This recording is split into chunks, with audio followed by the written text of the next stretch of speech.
Morning, everyone. Thank you for coming. Of course, this is regarding the shooting that occurred last night in Nu'uanu, and of course, this is preliminary information, and this is what we know as of now. So at approximately 10:10 p.m. yesterday, officers were sent to a burglary in progress at a Coelho Way residence. When Officer 1 arrived, the 911 caller identified a male sitting in a vehicle as a person who had been in her home. The suspect then got out of the car and began to walk towards Officer 2, who arrived on scene. Officer 1 ordered the suspect to stop and get on the ground. The suspect then turned and charged at Officer 1, punching him several times. Officer 2 tried to get the suspect off of Officer 1. Officer 3 then arrived on scene, deployed his taser, but it was ineffective. The suspect then charged at Officer 3 and punched him before running and charging at Officer 1 again. Officer 1 then fired a single round, but the suspect continued and tackled Officer 1, straddling him, and began punching Officer 1 again. Officer 2 then fired 3 rounds at the suspect, and the suspect then fell to the ground. This all happened in less than 1 minute from Officer 1's arrival. Officers administered first aid at the scene, and the suspect was treated and transported to the hospital in critical condition. He died of his injuries at the hospital. The 3 responding officers were taken to the hospital for multiple injuries.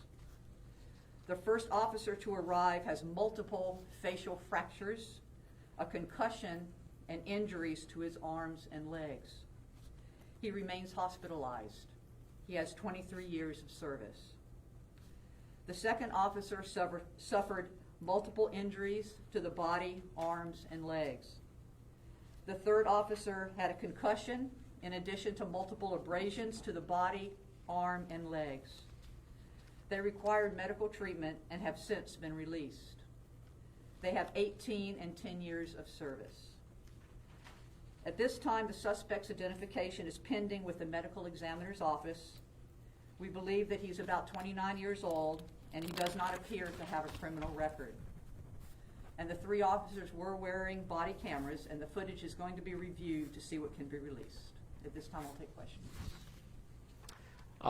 Did the suspect reach for weapons? Did he actually obtain weapons, of the officers' weapons? That's still under investigation. We're unsure. Is there an indication the suspect was under the influence of intoxicant or? That's pending toxicology from the medical examiner's office. Can you confirm the time you said 10:10 p.m.? Yes, 10:10 at night, p.m., correct. So it happened earlier around 8 o'clock, no? No. I'm sorry. Oh. Sorry. 8:10. 8:10, sorry. 2010, sorry. Chief, was the suspect known to the homeowners? No, he was not. Can you describe how the suspect got into the house? Because it was listed as a burglary. Can you tell us how he was acting, whether he was erratic at the time? From what we can gather at this time is that he walked into the house and he erratic. Kind of odd behavior. He sat down, took off his shoes, and was talking, trying to talk to the people, but they were very upset and trying to get him out, and then he eventually walked out. Do you know how long he was in the house? I don't have that information. Did he take anything from the house? What were the circumstances of them seeing him initially when he was in there? They didn't know who he was, and I guess they were trying to talk to him, but that's still all part of the investigation. Like I said, the homeowners were very shooken up and very upset, so we're still trying to get statements from them. Did he arrive by car, on foot? Did he live in the area? It appeared that he arrived by car, yes. Was the car recovered at the scene? The car was at the scene, yes. What kind of car is it? I don't have that information. Was he aggressive at all with the homeowners? Sorry. I'm sorry? Was he aggressive at all with the homeowners or violent with them? That's still under investigation. We need to continue getting the statements from the homeowners, or by the people who are renting there, who are living there. Yeah.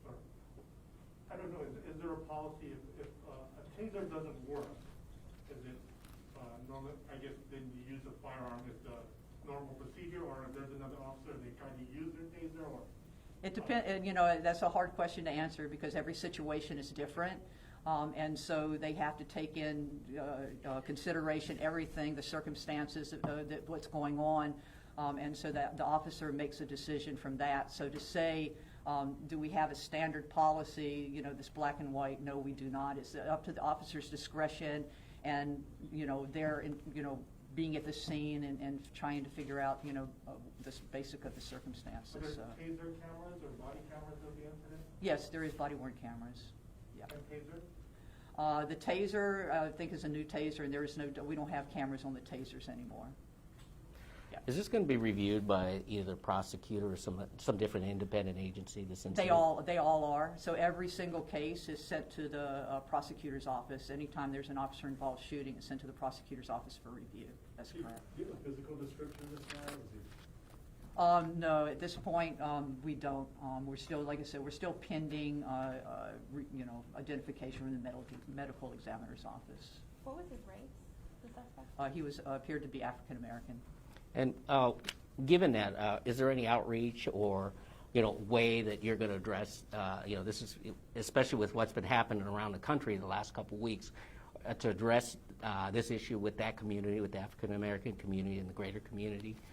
Well, I think that what we need to remember, it has nothing to do with, this had nothing to do with race, it had to do with behavior.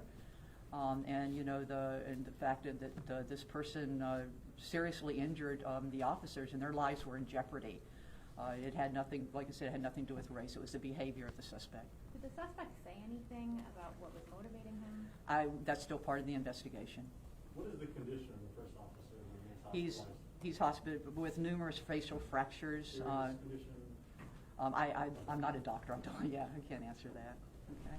Did the officers involved have any disciplinary history? I have no idea. That's not something we review. That can be part of the investigation. Okay. Thank you. Oh, Chief, we actually have more questions. Okay, well. We're just a little slow.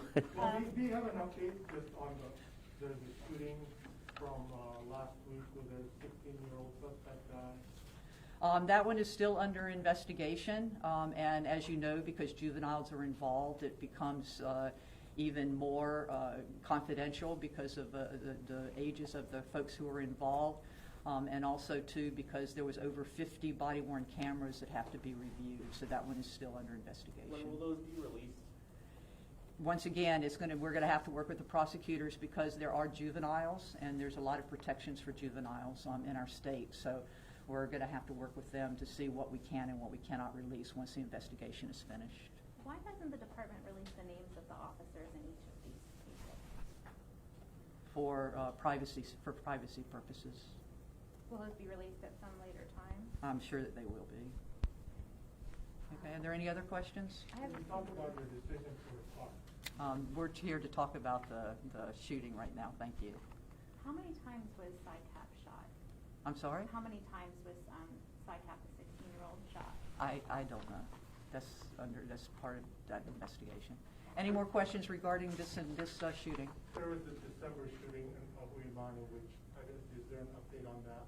I don't have any update on that at this time. Can you share anything about the rationale for last week's shooting? Police departments across the country do release some of that information. There's a recent case where an officer confused a gun and a taser. So, I understand you can't share everything, but can you share anything about the rationale of the officer from last week for officers? Well, I think we explained it last time that because these folks had 20 minutes before had done an armed robbery with 2 guns, previous at noon that same day, a purse snatching. So I think that pretty much kind of answers that question. But that doesn't necessarily give Okay. officers a right to shoot, right? So what happened in that moment that? I don't have that answer for you.